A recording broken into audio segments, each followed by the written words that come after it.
یہ کیا دنیا ہے، کس کے پیچھے ایمان کے سودے ہو رہے ہیں، کس کے پیچھے جھوٹ بول کر مال بیچا جا رہا ہے، کس کے پیچھے رشتے ناتوں کو توڑا جا رہا ہے، کس کے پیچھے بھائی بھائی سے لڑ رہا ہے۔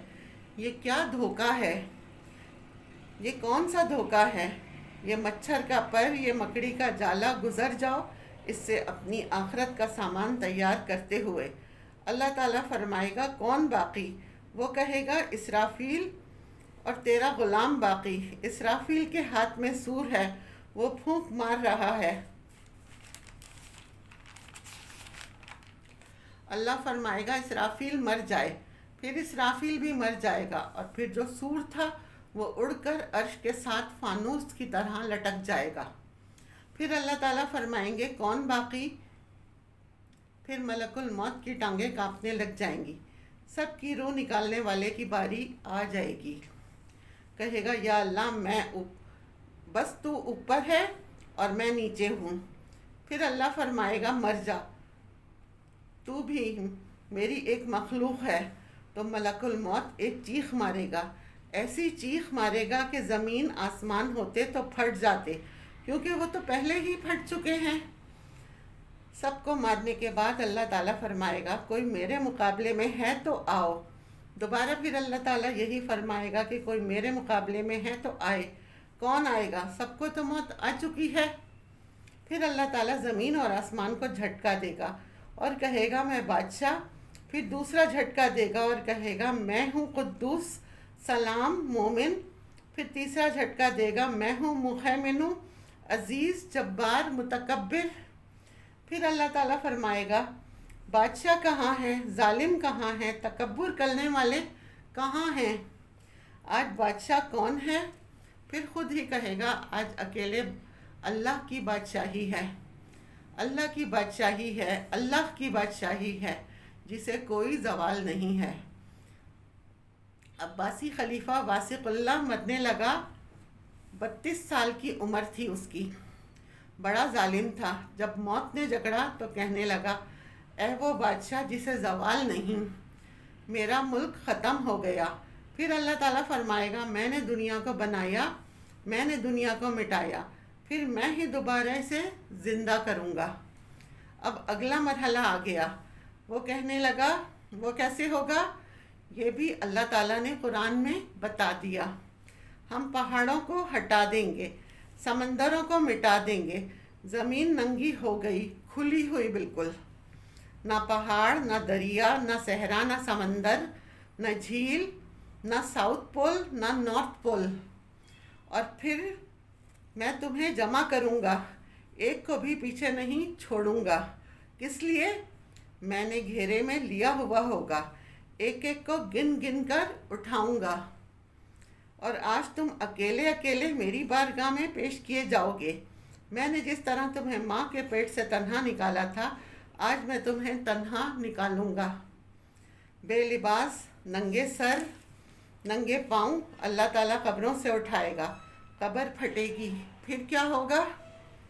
جن لوگوں نے اللہ کو ناراض کیا ہوگا وہ قبر سے نکل کر کہیں گے یہ تو وہ دن آ گیا جس سے ہمیں لوگ ڈراتے تھے، اللہ نے ہمیں کیوں اٹھا دیا، ہمیں موت ہی دے دے۔ اور جن لوگوں نے اچھے اعمال کیے ہوں گے وہ جب قبروں سے نکلیں گے تو وہ ان لوگوں کو جواب دیں گے یہی وہ دن ہے جس کا اللہ نے وعدہ کیا تھا اور نبیوں نے سچی خبر سنائی تھی، اسی کے لیے تو ہم تیاری کرتے رہے اور تم غافل رہے۔ پھر اللہ تعالیٰ سب کو جمع کرے گا۔ کس طرح جمع کرے گا؟ آج تم سب اللہ کی بارگاہ میں جمع ہوگے، کوئی چھپ نہ سکے گا، سب چپ کھڑے ہوئے ہیں۔ پہلے فرشتے آئیں گے، پہلا آسمان، پھر دوسرا، پھر تیسرا، پھر چوتھا، پھر پانچواں، چھٹا، پھر ساتواں۔ 7ویں آسمان پر فرشتے آئیں گے، پھر اللہ تعالیٰ کا عرش آئے گا، پھر اللہ تعالیٰ آئیں گے۔ 8 فرشتوں نے عرش کو اٹھایا ہوا ہوگا، پھر اللہ کا عرش اوپر سے نیچے آئے گا، اس کی آواز اور دہشت سے سارا مجموعہ بے ہوش ہو کر گر جائے گا، جتنے بھی لوگ وہاں پر موجود ہوں گے۔ پھر محمد صلی اللہ علیہ وسلم نے فرمایا سب سے پہلے مجھے ہوش آئے گا، میں کھڑا ہو کر دیکھوں گا تو موسیٰ علیہ السلام اللہ کے عرش کا پایا پکڑے ہوئے کھڑے ہوں گے۔ آپ صلی اللہ علیہ وسلم نے فرمایا یہ مجھے نہیں پتا وہ مجھ سے پہلے ہوش میں آئے یا اللہ نے انہیں بے ہوش ہی نہیں کیا، اس بے ہوشی کے بدلے جو دنیا میں انہیں دے دی تھی جب انہوں نے کہا تھا یا اللہ مجھے تجھے دیکھنا چاہتا ہوں، تو اللہ نے کہا دیکھ سکتے ہو؟ بولے تھوڑا سا دکھا دے۔ اللہ نے تجلی ڈالی تو 40 دن کے لیے بے ہوش ہو گئے۔ 40 دن کے بعد ہوش آیا تو سب سے پہلے محمد صلی اللہ علیہ وسلم کو ہوش آئے گا، پھر باقیوں کو ہوش آئے گا، پھر اللہ سب سے پہلے ابراہیم علیہ السلام کو لباس پہنائیں گے۔ انبیاء بھی بے لباس اٹھائے جائیں گے، سب سے پہلے حضرت ابراہیم علیہ السلام کو لباس پہنایا جائے گا، پھر اس کے بعد اللہ تعالیٰ محمد صلی اللہ علیہ وسلم کو پہنائیں گے، پھر اللہ تعالیٰ سارے انبیاء اور رسولوں کو لباس پہنائیں گے، پھر اس کے بعد اللہ مؤذن کو کپڑے پہنائیں گے، کسی وزیر اعظم، کسی اسکالر یا ڈاکٹر کو نہیں، مؤذن تنخواہ لینے والا جس کو ہر کوئی ڈانٹتا ہے اذان جلدی کیوں دی یا دیر سے کیوں دی۔ پھر اس کے بعد اللہ تعالیٰ سب کے درجات کے مطابق جس کو چاہے گا پہنائے گا۔ پھر اللہ تعالیٰ فرمائے گا میرے بندو میں نے تمہیں پیدا کیا، پیدا ہونے سے موت تک میں نے تمہیں کچھ نہ کہا، صرف تم کو دیکھتا رہا، تمہاری سنتا رہا، لیکن آج میں بولوں گا اور تم سنو گے۔ ابھی میں تمہاری فائل کھولنے والا ہوں۔ دنیا میں پردے ڈالتا رہا، کوئی زنا کر رہا ہے میں پردہ ڈالتا رہا، رات کو کوئی تہجد نہیں پڑھ رہا پردہ ڈالتا رہا، ایک رات کو ناچ رہا ہے دوسرا رات کو دعائیں مانگ مانگ کر رو رہا ہے، اللہ پردے ڈال رہا ہے، ایک جھوٹ بول کر سودا بیچ رہا ہے، اللہ تعالیٰ اس پہ بھی پردے ڈال رہا ہے، ایک سچ بول کر بیچ رہا ہے اس پر بھی اللہ پردہ ڈال رہا ہے۔ آج ہم سارے پردے اٹھا دیں گے، آج نافرمانوں کو الگ کر دو۔ یہ دنیا جزا اور سزا کی جگہ نہیں ہے، یہ ہمارا امتحان ہے۔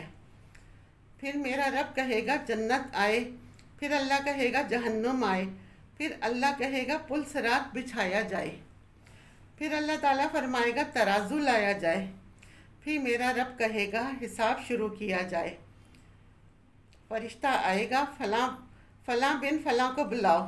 ہر آدمی مرد اور عورت کو جب اللہ کے سامنے کھڑا کیا جائے گا تو وہ بری طرح کانپ رہے ہوں گے۔ میرے بندے تھے، دنیا میں بہت کچھ دیا تھا، آج کیا لائے ہو میرے لیے؟ دکھاؤ تو صحیح۔ جو دنیا کے چکر میں پڑا رہا اور آگے کچھ نہ بھیجا وہ کہے گا یا اللہ میں تو وہیں دنیا میں چھوڑ کر آ گیا، اگر اجازت ہو تو میں لے آؤں؟ تو اللہ تعالیٰ فرمائے گا جو چھوڑ کر آئے ہو میں اس کا سوال نہیں کر رہا، جو آج لائے ہو وہ کہاں ہے؟ وہ کہے گا لاؤ، اس کی اچھائی بھی لاؤ، برائی بھی لاؤ، نیکی بھی لاؤ، اچھا برا بھی لاؤ، جھوٹ اور سچ بھی لاؤ، اس کے سارے اعمال کو تولو۔ جس طرح تم دنیا میں چیزیں تولتے ہو آخرت میں اللہ ہمارے اعمال تولے گا، کیونکہ وہاں اعمال کا سکہ چلے گا۔ جس کے اعمال گھٹ گئے اور گناہ بڑھ گئے تو اللہ اکبر، ایک فرشتہ اعلان کرے گا فلاں فلاں کا بیٹا یا فلاں فلاں کی بیٹی وہ ہار گیا، ناکام ہو گیا، اب یہ کبھی کامیاب نہ ہوگا۔ تو اللہ تعالیٰ فرمائے گا دنیا میں پولیس آتی ہے تو ہتھکڑی لگاتی ہے، لیکن اللہ کی پولیس آئے گی تو منہ کے اندر ہاتھ ڈال کر جب کھینچے گی تو اس کا پورا جبڑا باہر نکل آئے گا، وہ چکرا کر قلع بازیاں کھاتا ہوا گر جائے گا، پھر اٹھ کر کہنے لگے گا رحم کرو رحم کرو۔ وہ کہیں گے کہ جب رحمان نے رحم نہ کیا ہم کیسے کریں؟ پھر اللہ تعالیٰ فرمائے گا انہیں آگ کا لباس پہناؤ، آگ کی ٹوپی پہناؤ، انہیں بھوکے پیاسے آگ میں ڈال دو۔ نیکوں کا طریقہ اور ہوگا اور نافرمانوں کے جانے کا طریقہ اور ہوگا۔ جو عورت غلط ہوگی ہار جائے گی، اس کے منہ میں ہاتھ نہیں ڈالیں گے، اسے بالوں یا چوٹی سے پکڑ کر جھٹکا دیں گے، وہ قلابازیاں کھاتی ہوئی گرے گی اور کہے گی رحم کرو۔ وہ کہیں گے رحمان نے رحم نہیں کیا تو ہم کیسے رحم کریں؟ یہ ہارے ہوئے لوگ ہیں، یہ سب ہونے والا ہے۔ اور جن کی نیکیاں بڑھ جاتی ہیں تو فرشتہ اعلان کرے گا فلاں فلاں کا بیٹا کامیاب ہو گیا، نیکیاں بڑھ گئی، مبارک ہو۔ میرا رب کہے گا، کیا کہے گا؟ قرآن میں ہے، وَأَمَّا مَنْ أُوتِيَ كِتَابَهُ بِيَمِينِهِ، جس کا نامہ اعمال دائیں ہاتھ میں آ گیا وہ خوش ہوگا اور بلند آواز میں کہے گا۔ لوگ کہیں گے تمہیں کیا ہوا؟ اس کے نعرے کو قرآن نے لفظ بنا دیا، وَأَمَّا مَنْ أُوتِيَ كِتَابَهُ بِيَمِينِهِ، جس کے سیدھے ہاتھ میں نامہ اعمال آ گیا وہ کہے گا میں پاس ہو چکا۔ وہ پوچھے گا کیسے پاس ہو گیا؟ کہے گا مجھے پتا تھا میرے رب دنیا میں میرا امتحان لے رہا ہے اور میں اس کی تیاری کرتا رہا، تو رب اللہ کا جواب آ رہا ہے، میرے بندے کو جنت مبارک ہو، میرے بندے کو اعلیٰ زندگی مبارک ہو، عالیشان جنت مبارک ہو، جنت کے تحفے، جنت کے پھل مبارک ہوں۔ اللہ تعالی ہمیں اور آپ کو نیک اعمال کرنے والا بنائے اور ثابت قدم رکھے اور جنت کی طلب کرنے والا بنائے، آمین۔ وآخر دعوانا ان الحمد للہ رب العالمین۔